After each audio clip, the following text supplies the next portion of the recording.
ওইখানে বসে তুমি টিকটক করেছো, লেকচার শুনো নাই ভালো করে। একটা মাহফিলে যাচ্ছিলাম, দেখলাম যে এখন স্টেজে উঠি নাই, ওই সুযোগে দেখলাম যুব সমাজ রাস্তার পাশে দাঁড়িয়ে সিগারেট খাচ্ছে, ব্রেক নিচ্ছে আর কি, চা সিগারেটের ব্রেক। হুজুর আসলে আলোচনা শুনবো। এখানে এসে যদি আমরা মানে কোরআন সুন্নাহর বাইরে কোনো কাজ করি, এই মাটি আবার সাক্ষী দিবে।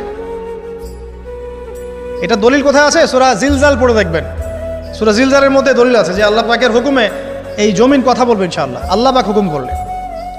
জি, তো একটু সরে গেল ওই পাথর, তারপরের ব্যক্তি দোয়া করছে, আল্লাহ আমার একজন কাজের লোক ছিল, সেই কাজের লোক কিছু টাকা পেত, টাকা না নিয়ে বেচারা চলে গেছে, আমি ওই টাকা দিয়ে কিছু পশু কিনেছি, এই পশুগুলো কিনে আমি পালন করেছি, অনেক দিন পর সেই ব্যক্তি এসেছে আমার টাকা দাও।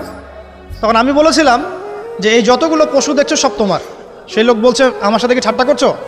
বলছে, না ঠাট্টা করছি না, তোমার টাকা দিয়ে আমি পশু কিনেছিলাম, এই প্রজনন হতে হতে হতে আজকে এতগুলো হয়েছে, সব তোমার, নিয়ে যাও। আল্লাহ কলিজা দেখেন, আসলে দান করার জন্য কলিজা লাগে, টাকা লাগে না। আল্লাহর পথে দান করার জন্যে কলিজা লাগে, টাকা লাগে না। আর কিছু মনে করবেন না, আমি বিভিন্ন মাহফিলে যাচ্ছি, একটা কমন দৃশ্য দেখি এই কালেকশনের।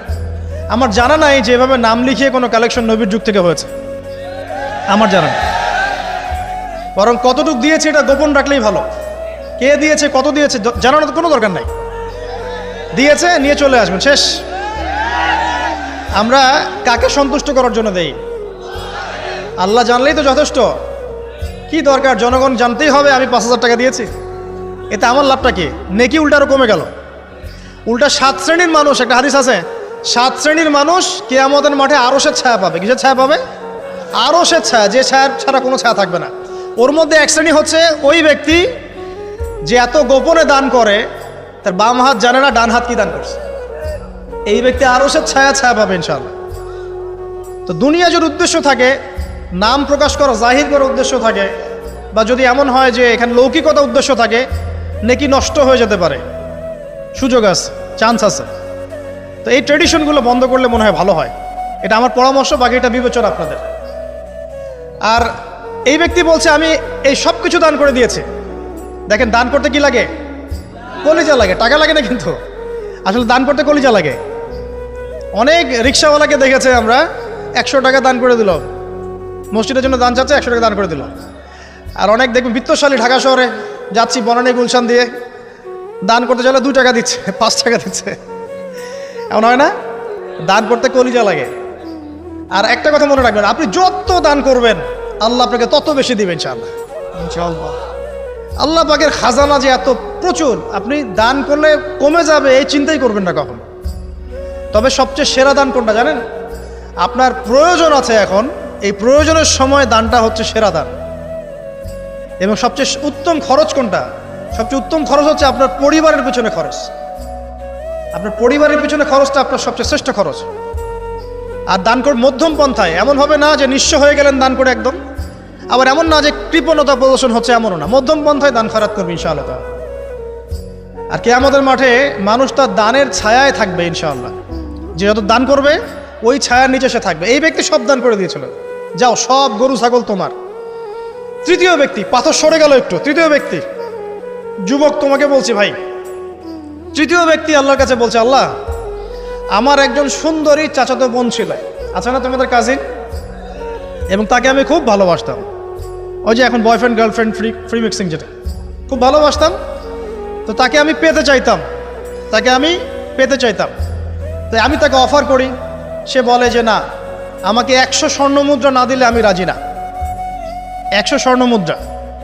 এই মেয়ের অবশ্য অনেক ডিমান্ড ছিল, তাহলে বোঝা গেল 100 স্বর্ণ মুদ্রা মানে অনেক। জানেন, এখন তো দেখা যায় 1500 টাকা 2000 টাকা দিয়ে মেয়ে তার ইজ্জত বিক্রি করে ফেলছে।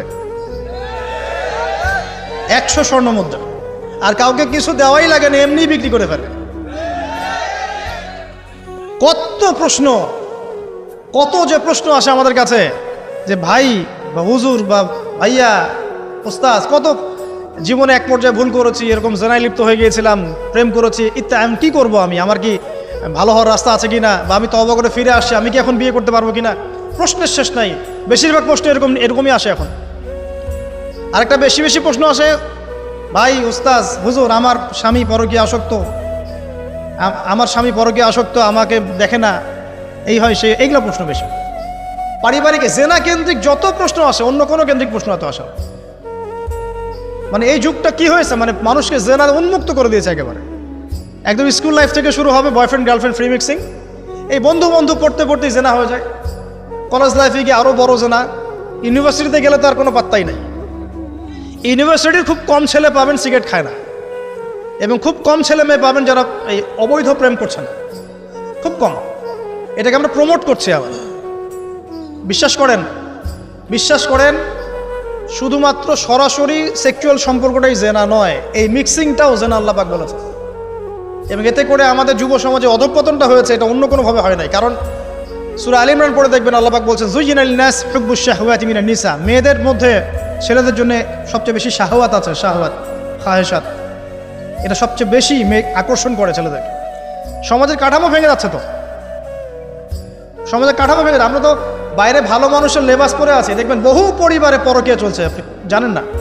ভিতরে ভিতরে ভিতরে ভিতরে আমরা তো লজ্জা এগুলো বলি না, চোখ লজ্জায় বলি না, চলছে এগুলো এখন কমন হয়ে গেছে।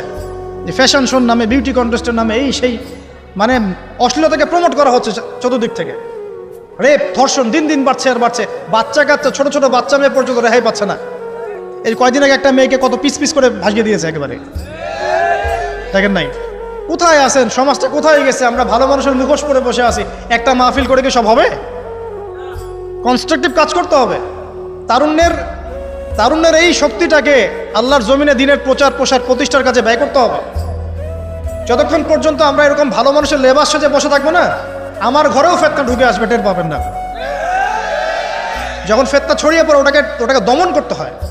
দমন না করলে ওইটা আমার ঘরেও ঢুকবে তো এক সময়, আমি একা ভালো থাকতে পারবো না তো। আরে দমন করার ক্ষমতা আল্লাহ পাক যাদেরকে দিয়েছেন তাদের উপর অবশ্য ওয়াজিব হয়ে গেছে এগুলো দমন করা। এখন তাদের উপর একটা ফরজ ওয়াজিব হয়ে গেছে দমন করা এগুলা, নাহলে আল্লাহ পাক কঠিন শাস্তির সম্মুখীন করবেন। একটা হাদিস বলে সামনে যাই, শেষ করে গুটিয়ে নিচ্ছি। নবীজি বলছেন একদিন ঘুম থেকে উঠে চোখ ঘষতে করছে লা ইলাহা ইল্লাল্লাহ, আল্লাহ লা ইলাহা ইল্লাল্লাহ। তার স্ত্রী সামনে যায়নাব বিনতে জাহাশ রাদিয়াল্লাহু আনহা, তিনি বলছেন ইয়া রাসূলুল্লাহ কি হয়েছে, সমস্যা কি? নবীজি বলছেন ওয়াইলুল লিল আরব, আরবদের জন্য ধ্বংস, আরবদের জন্য ধ্বংস। মিন শাররি কাদ ইখতারাব, কি ভয়ঙ্কর ফিতনা ধেয়ে আসছে। তখন তার স্ত্রী বলছেন ইয়া রাসূলুল্লাহ আনুহলিকু ওয়া ফিনা সালিহুন, আমাদের মধ্যে সৎ মানুষ ভালো মানুষ থাকা অবস্থাতেও কি আমরা ধ্বংস হয়ে যাব? নবীজি বলছেন বালা, অবশ্যই, নাম, হ্যাঁ অবশ্যই ধ্বংস হবে। ইযা কাসরাতুল খাবাস, যখন সমাজের মধ্যে অশ্লীলতাকে ছড়িয়ে পড়া হবে, যখন সমাজের মধ্যে অশ্লীলতা বেহায়াপনা ছড়িয়ে পড়বে, আলেম জালেম সব ধ্বংস হয়ে যাবে। এই সময় এখন আসে নাই? আসে নাই? হারাম, একটা সামান্য একটা হারাম ঠুনকো একটা খেলাকে নিয়ে সারা বিশ্ব কি করতেছে দেখেন নাই? কি পাগল হয়ে গেছে একেবারে, কি অবস্থা মানুষের মধ্যে। কে খেলে তারও ঠিক নাই, ওই দেশের লোক আমাকে চিনে কিনা তারও ঠিক নাই, নিজের কোনো ব্যক্তিত্ব গায়রত কিছুই নাই।